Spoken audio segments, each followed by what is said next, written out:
ertalab uydan chiqib ketasiz. Nima uchun? Nima uchun mehnat qilyapsiz? Ro'zg'orim, bola-chaqam, ota-onam deb.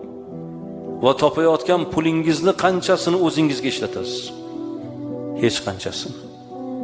Butun borlig'ingiz o'zingiz kiymasangiz ham o'g'lim, qizim yaxshi kiysin, birovdan kam bo'lmasin, tengqurlardan kam bo'lmasin deb ota usti yupun bo'lsa ham bolasini yaxshi kiyintirib qo'yadi.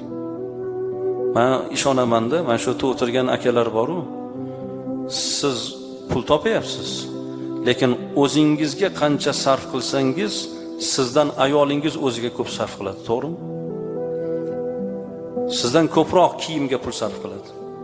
O'zi uchun erkak kishidan ayol kishi ko'proq pul sarf qiladi. Lekin shu pulni siz topayapsiz.